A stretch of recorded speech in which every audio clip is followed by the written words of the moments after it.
Tapi bagaimana Bang Adi melihat kondisi Indonesia hari ini dari kacamata Bang Adi? Ya pertama tentu kalau mau jujur ya, secara politik kita sudah selesai. Politik dalam konteks elektoral.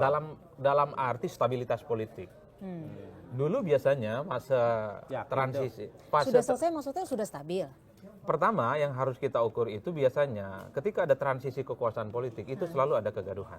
Oke. Artinya pergantian rezim yang terjadi pada Jokowi kepada Pak Prabowo Subianto ini smooth dan kondusif. Pertanyaannya Bang, ada pergantian rezim? Ya minimal ganti orang lah. Kalau ganti pemain ya sedikit ganti, sedikit enggak.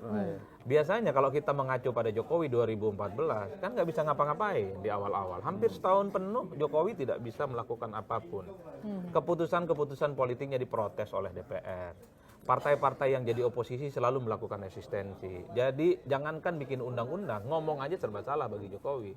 Sesuatu yang beda dengan Prabowo Subianto. Sebelum dilantik saja, semua partai politik termasuk yang kalah pilpres menyatakan dukungan politiknya dan bergabung dengan Prabowo. Itu yang saya kira bicara tentang stabilitas politik, Prabowo punya segala-galanya. Even PDIP sekalipun kan tidak mau jadi oposisi. Kebijakan-kebijakan politik di pemerintah sekalipun itu kontroversial, PDIP juga memberikan dukungan politiknya. Terus problemnya sekarang ekonomi.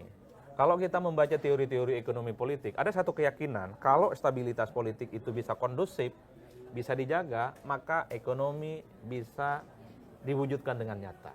Kan itu kan teori dasarnya. Dan sebaliknya, kalau stabilitas politik itu tidak kondusif, banyak protes, banyak demonstrasi, banyak huru-hara, DPR dan Presiden itu tidak akur, jangankan berharap pertumbuhan ekonomi, persoalan-persoalan yang dihadapi oleh masyarakat keseharian itu akan menjadi problem.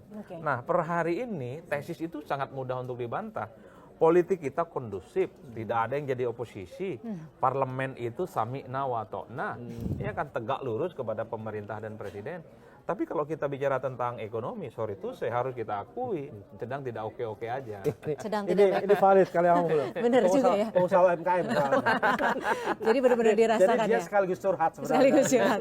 Colongan. Kenapa Bang? Indikasinya sederhana. Misalnya PHK terjadi di mana-mana. Per hari ini belum ada solusi loh. Bahwa yang speak up banyak nanti akan ada desain untuk ditampung di tempat yang lain apa, tapi kan tidak terbukti. Faktanya belum ada. Belum teruji. Nah, yang kedua yang paling penting adalah daya beli masyarakat kok. Ya, ini suasana Ramadan kita bisa cek. Lebih bukan hanya omset ya? yang turun, agak rada-rada sepi.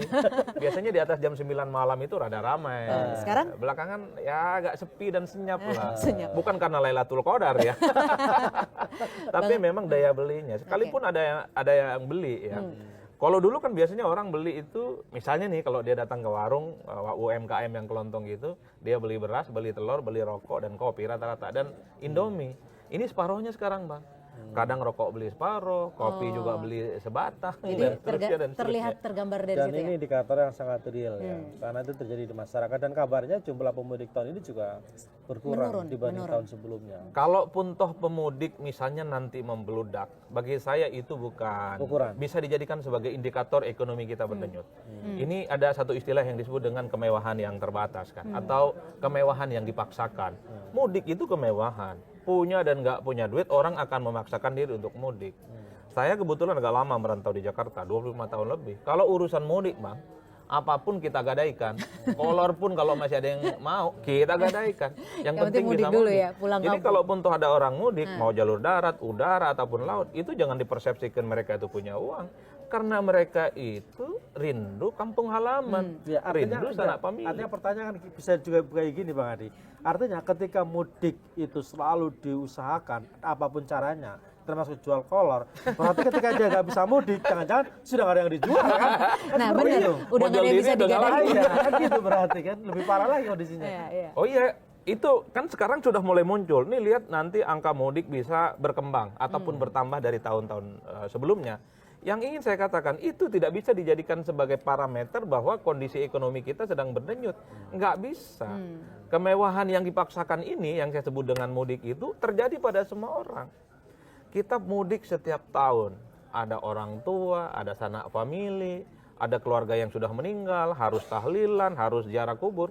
Itu yang kemudian membuat seseorang sekalipun kondisinya terbatas, tidak punya apa-apa, dia memaksakan diri untuk pulang. Bisa minjam kawan, bisa minjam ke bank. bisa minjem sahabat, janjinya dikembalikan utangnya habis lebaran, nunggu lebaran selanjutnya gitu. Lebaran berikut. Sama-sama habis lebaran.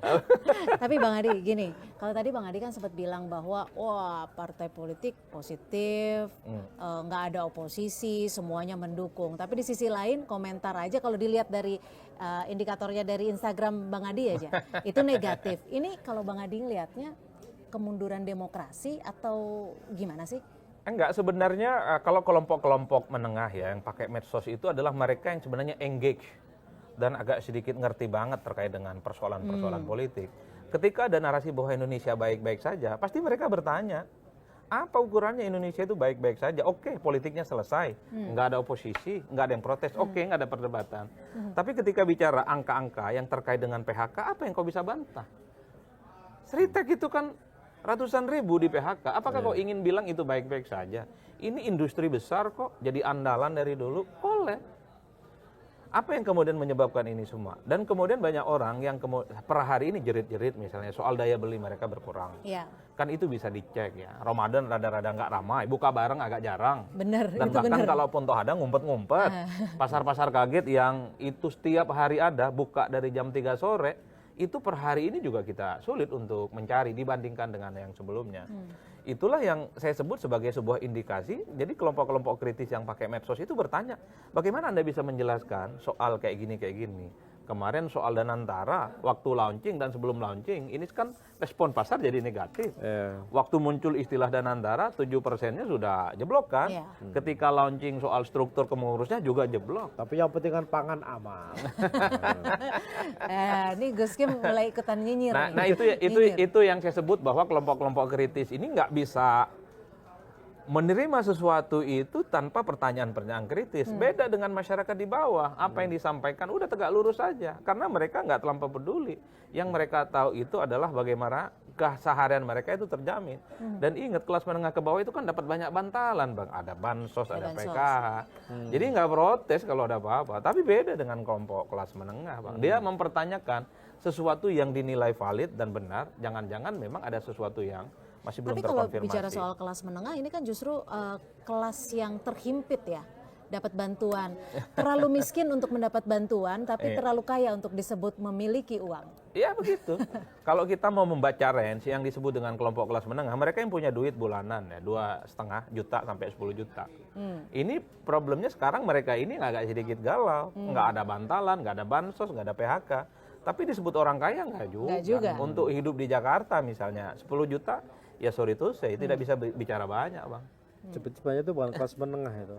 Kelas agak menengah gitu ya. Atau yang dipaksakan menengah. Per hari ini kalau kita menghitung data-data, kelas menengah itu adalah mereka yang tidak lagi bekerja di sektor formal, Bang. Iya. Karena tidak bekerja di sektor formal, tidak punya duit bulanan dan akses terhadap kebutuhan hari-hari akan mereka terganggu. Nah, itu yang agak rumit. Dari tadi aku keheran.